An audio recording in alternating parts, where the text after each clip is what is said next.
Hi, ಇದು Sunday morning video. ನನ್ನ ಮಗಳು ಬೆಳಿಗ್ಗೆ ಲೇಟಾಗಿ ಎದ್ದು ಏನೋ ಒಂದು ಡ್ರಾಯಿಂಗ್ ಮಾಡ್ಕೊತ ಕೂತ್ಕೊಂಡ್ಳು. ಬಟ್ ತುಂಬ ಚೆನ್ನಾಗಿತ್ತು ಡ್ರಾಯಿಂಗು.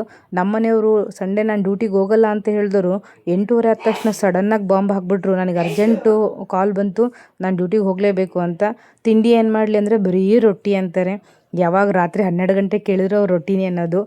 ಸೊ ಹಂಗಾಗಿ ಅವ್ರ ಅಟೆಂಡೆನ್ಸ್ ಹೋಗಿ ಬರೋತ್ತಿಗೆ ನಾನು ರೊಟ್ಟಿನ ಮಾಡಿದ್ರೆ ಆಯಿತು ಅಂತ ನಾನು ಮತ್ತೆ ಪಲ್ಯಗಳನ್ನೆಲ್ಲ ಪ್ರಿಪೇರ್ ಮಾಡ್ಕೊಂಡ್ರೆ ರೊಟ್ಟಿ ಮಾಡೋಕ್ಕೆ ಸ್ಟಾರ್ಟ್ ಮಾಡಿದೆ. ಅದರೊಳಗೆ ನನ್ನ ಮಗಳು ಬೇರೆ ಅಡ್ಡಾಡ ಬರ್ತಿರ್ತಾಳೆ, ನಾನು ರೊಟ್ಟಿ ಮಾಡ್ತೀನಿ, ನಾನು ಮಾಡ್ತೀನಿ ಅಂತ. ಸೊ ಮತ್ತು ಬಿಸಿ ಬಿಸಿ ರೊಟ್ಟಿ ಮಾಡ್ತಾ ಇರ್ಬೇಕಾದ್ರೆ ಆಲ್ರೆಡಿ ನಮ್ಮ ಮನೆಯವ್ರು ಬಂದರು.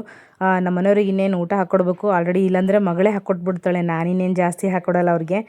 ಮಗಳಿದ್ಮೇಲೆ ನಾನು ಯಾಕೆ ಇನ್ಚಾರ್ಜ್ ತೊಗೊಳ್ಳಿ, ರೊಟ್ಟಿ ಮಾಡ್ತಾಯಿದ್ದೆ. ಸೊ ನಾನು ಬಿಸಿ ಬಿಸಿ ರೊಟ್ಟಿನ, ನನಗದೊಂದು ಆಸೆ ಯಾವಾಗಲೂ ನನ್ನ ಗಂಡ ನನ್ನ ಮುಂದೆನೇ ಕುತ್ಕೊಂಡು ಬಿಸಿ ಬಿಸಿ ರೊಟ್ಟಿ ತಿನ್ನಲಿ ಅಂತ.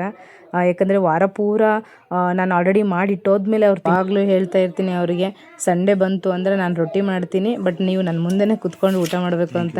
ಅವರು ಆಯಿತು ಕೊಡಮ್ಮ, ಬಿಸಿ ಬಿಸಿರೇನೆ ರೊಟ್ಟಿ ಕೊಡು ಅಂತ ಹೇಳಿದ್ರು. ಸೊ ಹಂಗಾಗಿ ಅವರಿಗೆ ಬಿಸಿ ರೊಟ್ಟಿ ಮಾಡಿಕೊಟ್ರೆ ನನಗೆ ಸಮಾಧಾನ.